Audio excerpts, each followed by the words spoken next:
with us. Again, use the raise hand feature if you've got a question. We'll start with Matt DeMarinis. Hey, Mac, I was just wondering how you're going to keep the locker room from fracturing with all this Tom Brady, Patrick Mahomes stuff going on. There'll be a little bit of that going on. I'm still I lost a little respect for Marcus. You know, he was a true blue New England Patriots fan, and he followed Brady to the Bucks, and just not a believer in that. But Coach Huss is a big Kansas City fan. Of course, Mitch and CB and Jet and Nick are all Chiefs fans. So it'll be a fun week in that regard. That'd be tough to have your point guard deal with all that. But I was just wondering if you were able to compare and contrast the Providence and UConn starts to the game defensively with the players. That start kind of resonated with them in terms of how much of a hole it dug against Providence that was tough to overcome versus how much it gave them an opportunity to kind of steady the ship a little bit when UConn made runs in the game on Sunday or Saturday. Yeah, we flew around, I think, a little bit better to start the UConn game, and were able to, take away what they were trying to do. And they took the shots we wanted them to take for the most part. And a couple of them were, we had some breakdowns. They missed the shots, where, Providence made a lot of shots to start that game. And we had some blown assignments that allowed Nate Watson to get started. And once a guy like that gets started and it feels good, now you're in for a tough night because he's going to bring it the entire game. So I like the way the starting five came out and kept us in the game until our offense got clicking. We had some really, really good shots early. We just didn't make them. Matt Foster. Mac, with a stretch of 4 of your next 5 games on the road, how important is it to, in the long haul, how this stretch could play out towards your chances of winning? Yeah. I mean, first of all, we have to get healthy this week, and hopefully we're in a better place today than we were last week, and we can continue to move that direction. But they're all important, home, away. The reality of it is, home games aren't what home games used to be in terms of a home court advantage, and certainly, road games aren't what they used to be. So, whether you're here or there, I'm not sure it makes as much difference this year as it has in the past. But we're playing a really good team. That we have the same number of losses in league play. Fighting for that second spot, and trying to keep within a stone's throw of Villanova. So it's a really important game for us on Wednesday. John Niatala. Have you been more intentional with your guys about trying to remind them they got to create energy on the road? Or I think about some of the places you guys have been. Butler had fans, but Providence there's nobody. I just wonder, do you talk to those guys about, hey, just yell louder on the bench if you can? Yeah. Not just on the road, but at home. We played a lot of early games with hardly anybody in the building, and they can generate some enthusiasm in that bench area. So it has to be a must, home and away. John Bishop. Mac, we know that Marcus is getting everyone's best shot because he's preseason conference player of the year, has all the accolades. But is there a difference in the way teams are able to defend him this year versus last year? Because Tyshawn was in the lineup last year. He's now been replaced by Denzel, at least in terms of the starting 5. Is there a difference in who guys can put on Marcus now based on what they could do last year? Yeah, they may be sending a different defender at him this year compared to last, but I think what they're doing is similar. I don't know what Tyshawn averaged 15, 16 a game last year, and Denzel, who's replaced him, is averaging 15, 16 a game. So, Marcus's deal is he wins. Whether he scores a lot, that doesn't make a lot of difference to me. I don't think it makes a lot of difference to him.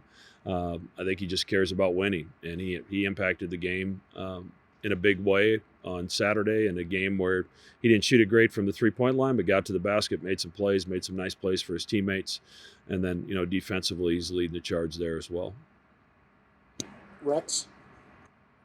Hey, Coach, have you talked to your guys about sort of weathering a big storm from Seton Hall at the beginning of the game, assuming that they're going to really want to come out fighting, considering how the last one went?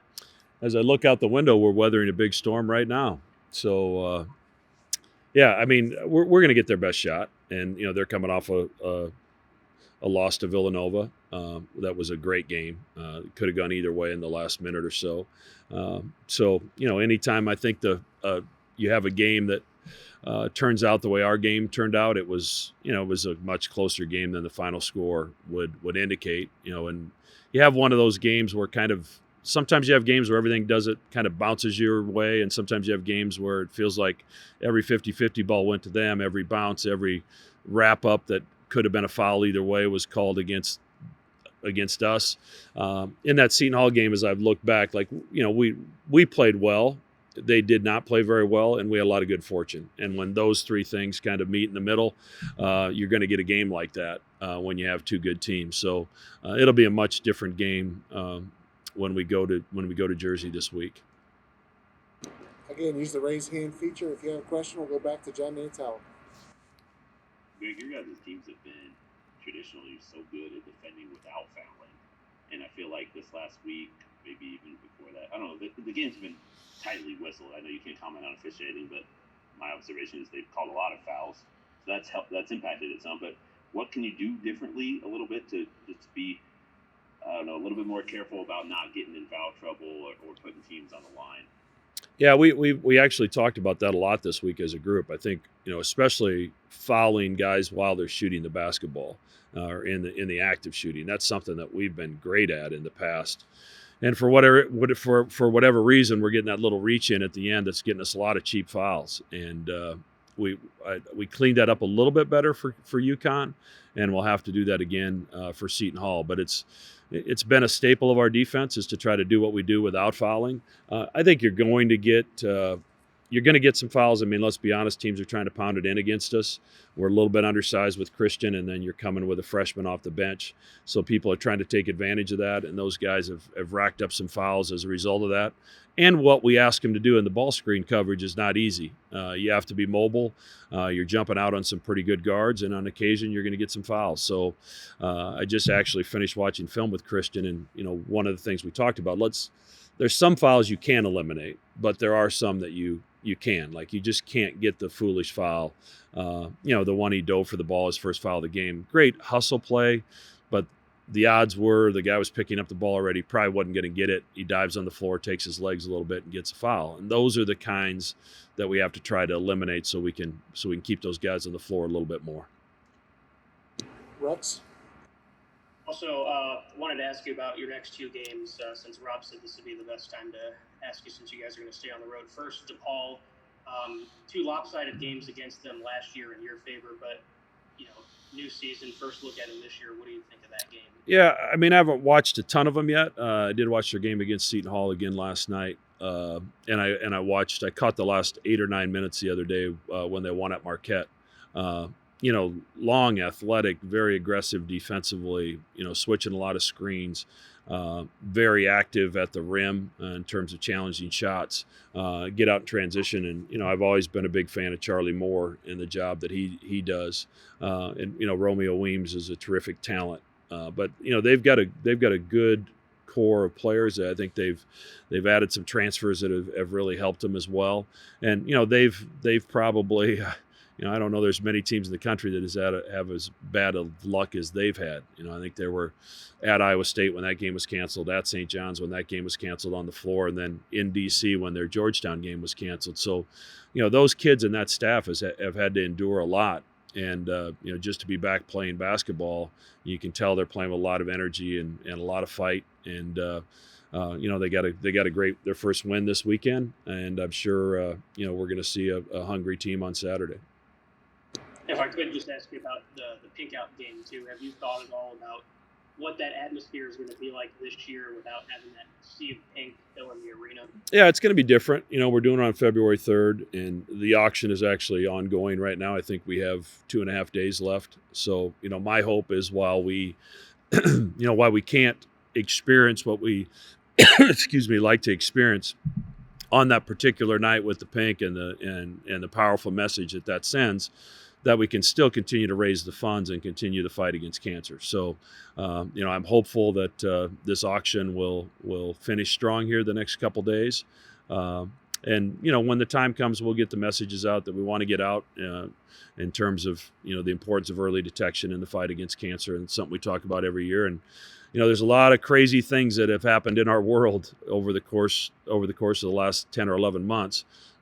Cancer hasn't gone away, and you could argue that cancer patients are impacted probably in as negative a way as anybody during this pandemic, because the hospitals aren't letting people in, and you don't have your loved ones by your side as you're going through this fight. So if there's ever a time for us to keep people fighting a terrible disease at the top of our minds and in our hearts, it's now during this pandemic. So hopefully we can finish strong the next couple days and raise some much needed funds. We'll do 2 or 3 more questions. We'll go to Matt Foster next. Mac, 2-part. First, just how's Jacob coming along? And I know Alex was kind of dealing with an injury as well. How is he progressing? And also, you've had some games this season where the guys built a big second half lead and then let it dwindle away towards the tail end. It didn't really happen against UConn. How pleased were you to see them, build that late second half lead, but not give it up at all? Yeah. I'll start with the second part of your question. There's good basketball in this league and really good coaching in this league. So, and a lot of teams that aren't going to quit. So, we've been in that situation a few times, and we fought back and given ourselves an opportunity at the end. Think about the game against Marquette, the game against Kansas. Gave ourselves chances in games that we didn't necessarily play perfect throughout the game, but kept fighting. And that's going to happen across the league. And you just have to continue to execute. You can't let your guard down. You can't relax. You can't be casual, because teams are too good and coaches are too good. So I was happy to see against UConn we were kind of able to take some of their strengths away, make sure Poly didn't get a lot of good looks at the basket, and while we didn't rebound the ball great, we made sure when they did get second opportunities that didn't turn into easy baskets. We continued in that fight. On the injury front, Jacob may try to go a little today. I don't know how that's going to go. He really hasn't practiced for a week or so. Those knees have been problematic during most of his career, and I feel awful for him. But we'll continue to monitor that and do the best we can with the hand we've been dealt. I think both Shereef and Alex will be in a better place today when we practice than they were Saturday for the game. Obviously, we weren't able to use Alex. That ankle was too sore, and Shereef, while he's not back to 100%, I think he's moving that direction, and I'm hopeful that by Wednesday they'll both be in a good place. John Bishop. Mac, I know you addressed the nature of the conference tournament last week, but there was a story today on CBS about polling various coaches across the sport, and about 25% of them think that there should not be a conference tournament. Are you concerned within your peer group, your 10 colleagues that you have, that there may be a lot of different opinions on certain teams opting out or wanting to opt out because they feel that they're already in the tournament? Would you like to have a unified message when that decision time comes to either hold the thing as it normally is held versus maybe piecemeal or not at all? John, I just think there's so many things come into play, and certainly television is one of them. And the revenue you'd leave on the table by not playing those games is probably some of the most valuable inventory that we have, and as every conference has, especially the Power Fives plus the Big East. So you have decisions to make on the financial front there. You have the kids who have, there's going to be some teams that are likely in the NCAA tournament when that time comes, but there'll be some teams that are on the bubble and some teams that this is their one chance to get to the NCAA tournament. So given what these kids have already dealt with all season long, do you really want to take that away? Do you want to take that opportunity away? The answer to that's probably not. Now, on the other side of it, are there risks? Absolutely.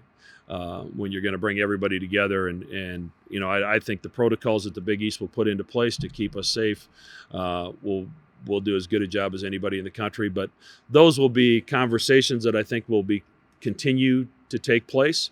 I think it's a little early to probably decide on something like that because it seems like things not only change by the month. They certainly change by the week and sometimes by the day. So I think we have to just wait and see where this takes us and see where we're at in the middle of February and reassess at that time. But, fortunately, there's people that are a lot smarter than me that are going to make those decisions. And like usual, I'll just do what I'm told. And our final question will go to John Nietzel. Had a little bit sort of off the wall one for you, Greg. Coach Lusk, you hired him. He was a head coach for whatever it was, 6 or 7 years, and then goes to the assistant role. And I don't know, man. It's a high profile job. I get it, and you guys get paid a lot, but that's a humbling sort of career change, isn't it? And I wonder how you've seen him sort of evolve as a coach in his time with your guys, and how he's kind of meshed with your staff, during his time with the Jays. Yeah, I think every time you get your first head coaching job at this level, there's a reason usually that job is open. And to rebuild programs, you need a little good fortune. And Paul didn't have a lot of good fortune at Missouri State.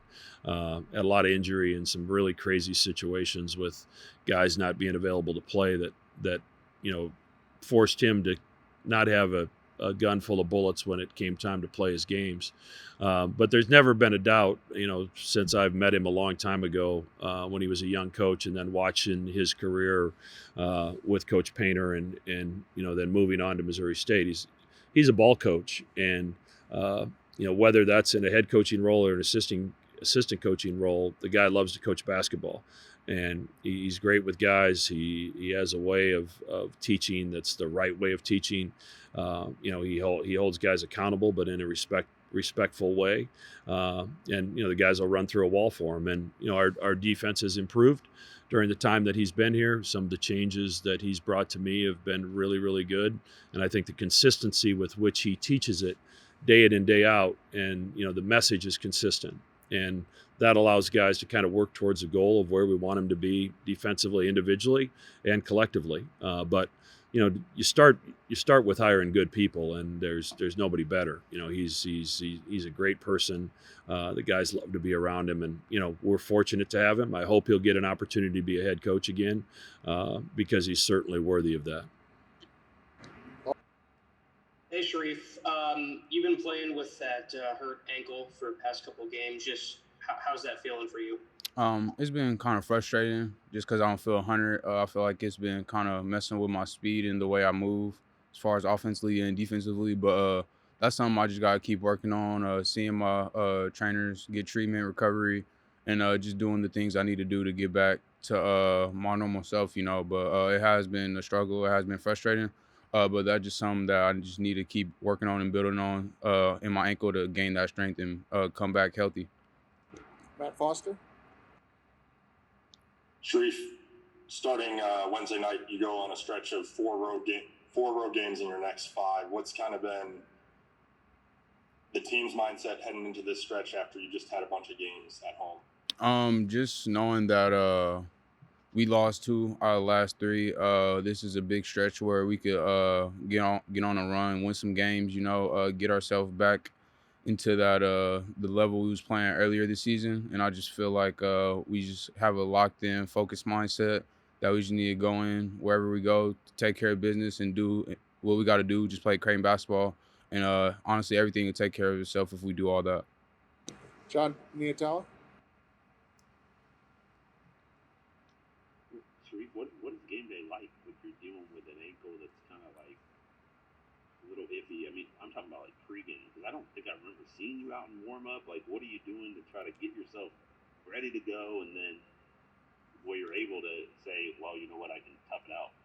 Yeah. So like at first, when I first injured it before Butler, I was warming up on it, and it kind of was just like super sore, aggravating. So, Ben, our trainer, and Coach Jeremy just thought it was best if I just don't try to like do too much to the warm up, so I'll save myself for game time. And so just have to do hot tubbing and massaging the ankle and my calf. Just staying off of it as much as I can to be ready for game time. That's pretty much what I had to do. It does suck because I feel like I don't get that good warm up and that good, just game-like feel pregame, but that's just something that I have to deal with as far as my ankle, and it is a struggle. But yeah, not seeing the warm-up till 5 minutes left before game time can be hard. But hopefully in these next few weeks that could change here soon. Matt DeMarinis.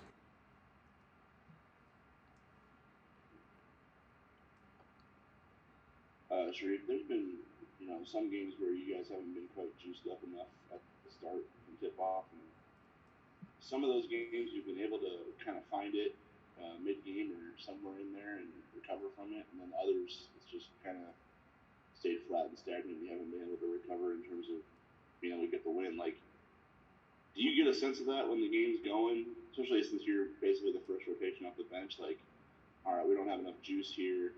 How do you guys combat that and make it more consistent to where, like, if you go through a possession or two where you feel like it's not there, you guys can ratchet it up a little bit more quicker? I do feel like sometimes we can come out of the game slow. That can hurt us in the long run. As far as Providence, came out really sluggish. Tried to come back in the game, didn't end up gutting it out. But I just feel like that's just us coming out with the swagger that we usually do. I don't know. I feel like if we come out on top and start handling business, do what we got to do, I feel like there's no one that could really play with us in the country, and just having that having that mindset that you're ready to go once the ball is tipped up in the air. You're just ready to play ball and just get a win. I feel like we didn't come out with that these past few games. I feel like the last game we did, as far as on the defensive end, we was holding UConn really to short points. But just knowing that we're about to head on this road trip in these road games, that we do need to come out in a stronger first half and second half, so we don't have to come back from behind and claw back in the game, just take care of business early. Matt Foster. Shereef, it seems like these last two games you guys have kind of had Seton Hall's number. Looking back on the film, what are some of the things that you guys have really done well as far as the game plan you had going into those meetings? Honestly, like you just said, following the game plan, investing into what our coaches tell us. They know what they're talking about. They watch the film, they watch the games. So listening to their points and advice that they're giving us, and just really locking into that when we step on the practice floor and on the game floor, and just preparing for our opponents. Seton Hall, obviously, like you said, we play pretty good against them, and so that just shouts out to the coaches for preparing us well, and for always just having us ready for a good matchup against them. We know that they're a good team, especially how last year went on our home floor last year. In our last game, we know they'll try to come for us, so we just got to be prepared for that and be ready for a dogfight. John Niatala. Shereef, obviously it's different on the road this year, but I think bringing energy is obviously something that teams try to do. Like, from the bench, you got to yell a little louder, I guess. I don't know, just make sure your guys hear you. Yeah. Who's in charge of bringing the energy for this group when you go on the road? Like, who do you want to hear from? Are you responsible for some of that? What's the bench sort of plan to get everybody juiced? I'll say I ain't gonna lie. I feel like our walk-on Sammy, Murph, Devin, Nick, Jet, they just do a real good job. I feel like of rowdying us up. I feel like those are the guys that really get us going, get the energy going, and then when I get in the game, creating that spark, creating that energy for the team, for my teammates to just pick up on, and just get ready to be a dog, win a game, and go out there, rip the other team's heart out. Pretty much, that's how I feel when I come in the game, and that's the energy I try to spread towards the team. And I feel like with our bench too, with the guys that probably don't play as much, they can bring a good energy to us and get us going during the game for sure. Sean Bishop. Shereef, you played the last three games against teams that, are going to grind the clock. They're going to work possessions. They're going to be physical on the boards. Is there at least a little bit of relief that Seton Hall doesn't usually follow that strategy? Or are you kind of expecting them maybe to change their approach a little bit from the first game based on what's happened the last three games with Butler, Providence, and UConn? You could see it, like I said, just because we lost 2 of the last 3, they might try to do some changes. But like I said, if we just play Creighton basketball, do what we're supposed to do, like I said, I really don't see anyone beating us, and I don't really see no one us. I don't see really no one stopping us but us, and so just following what we got to do, no matter what Seton Hall does or if they have any changes, just doing what we got to do to get the win. Matt DeMarinis. I think you might have just answered that in a roundabout way with your last answer there, but I don't know if you've ever experienced a beatdown like what you guys did to Seton Hall in your career, and what's that like when you get a second crack at that team? Like, what are you expecting from Seton Hall on Wednesday based on how that last game went? Because 40 point, you only feel one type of way leaving that game. There's no really positives to take from it. Like, what's the hunger like coming into the rematch? Oh yeah, Seton Hall is, like I said, they're looking for a dogfight. They're gonna be ready to play 100% full throttle from the tip, and that's what we're gonna expect. And we got to match that energy or exceed it. And if we do that, I think we'll be in good shape. But yeah, you can definitely expect a hungry Seton Hall team looking to do us the way we did them at our home floor, and we got to expect that, and we got to know that. But I think we'll definitely be ready for it. All right, we got time for about 3 more questions with Shereef. Again, if you've got a question, use the raised hand feature, and we'll get you called on. John Niatao. Yeah, Shereef, maybe the ankle has something to do with it, but I just wonder, from an offensive standpoint for you, like, has it been tougher to sort of read what teams are trying to do against you? You guys haven't maybe shot it as well the last couple games, but there have been a few turnovers or maybe contested shots inside. Like, has it been tougher to sort of read when to make the right play, or what is the right play to make? What have you noticed about just your game in terms of how to beat the defense and make the right play? Like I said, Coach Huss and Coach Mack do a really good job of showing me the film and seeing what I need to do in the spots I need to pick on the offensive part to put our shooters in the right position to get a good shot, or even CB and Ryan just to get a good post touch or a good flip up.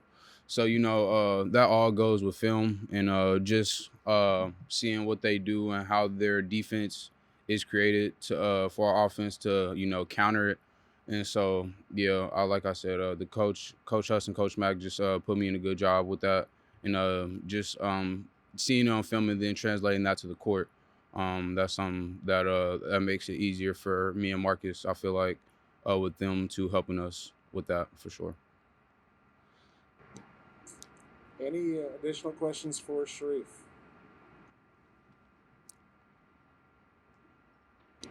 All right. Yeah, can I? Go ahead, John. Go ahead, John.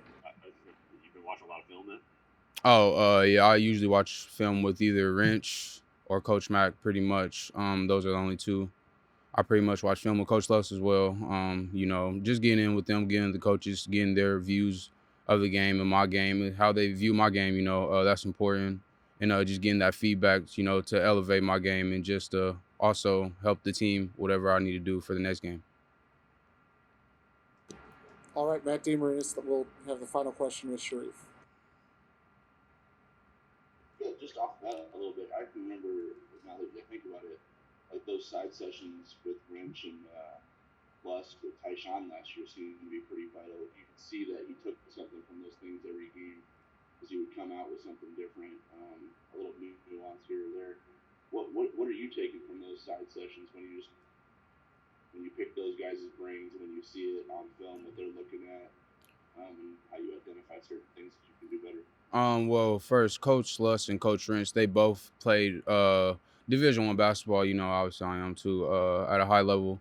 So just like seeing what they have to say about a lot of things, that really helps me out because I'm a student of the game. Just want to learn more, get better, and they really do a good job of helping me with that. And they also just instill a bunch of confidence in me because they know, I want to work hard, I want to get better every day, and having them just keep giving me advice and guidance, into becoming a better player. That's always a positive as a guard, just having two assistant coaches that know your position, know your role, and know what you want out of it.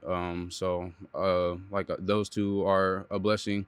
and they always look out for me and help me out with becoming a better player, and just keep taking their advice and their guidance. And I think the sky's the limit. All right. Thank you, Shereef. We'll be back with Coach McDermott in about 2 minutes. Thank you, guys.